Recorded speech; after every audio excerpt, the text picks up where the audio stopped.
When Arjuna declined to fight at the end of Chapter 1, Dhritarashtra became happy that war may not happen, and his sons will retain the kingdom. Sanjaya, understanding the mood of his master, began to speak.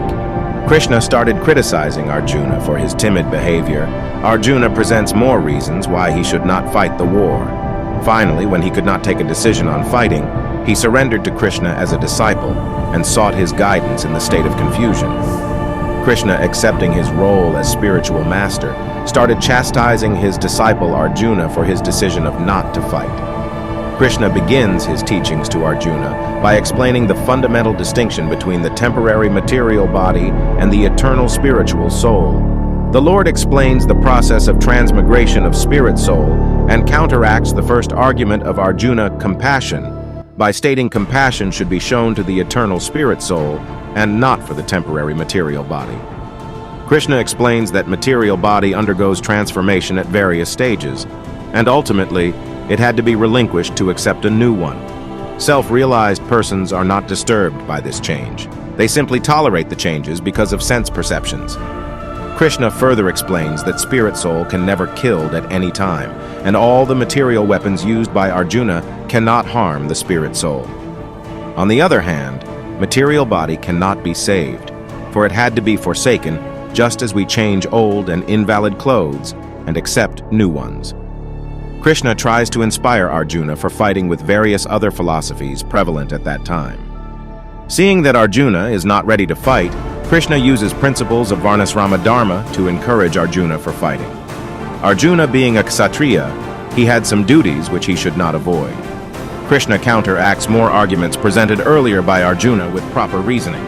Krishna refutes Arjuna's arguments of loss of enjoyment by saying if a Kshatriya wins the war, he enjoys the unrivaled kingdom on earth, and if by chance he gets killed in the war, he goes to heavenly planets and enjoys there. At any case, there is no loss of enjoyment. Lord Krishna refutes Arjuna's third argument of fear of sinful reactions by stating by performing one's prescribed duty, no sin is involved. Lord Krishna refutes Arjuna's argument of indecision by stating fight as a matter of duty and not considering the result. Till now, Krishna had explained about Sankhya philosophy. Now Krishna starts speaking about Buddhi Yoga, or devotional service, and its unique qualities. By practicing Buddhi Yoga, one attains freedom from bondage of work. There is no loss or diminution on this path. It saves one from the greatest danger. One becomes resolute determined. One attains freedom from good and bad reactions. One achieves freedom from the cycle of birth and death. One becomes indifferent to Vedic rituals, and one finally realizes his relationship with Krishna and reached back home, back to Godhead. Krishna also compares Buddhi Yoga with Karma Kanda to sharpen Arjuna's intelligence and avoid his attempt to renounce by condemning Karma Kanda as a less intelligent path. Material opulences and sense gratification are the two obstacles in becoming Krishna conscious. Buddhi Yoga is transcendental to Vedic Karma Kanda rituals. Lord Krishna recommends Arjuna to perform Niskama Karma, or doing prescribed duty without attachment bears no reaction. And to perform this, Krishna recommends Arjuna to engage in yoga. Then Krishna criticizes fruitive work as abominable and glorifies devotional service. Arjuna, after hearing all that Lord Krishna spoke on Buddhi Yoga, he wanted to clarify his doubts on self-realized person. He asks 4 questions on this subject matter. First one, what are his symptoms? How does he speak?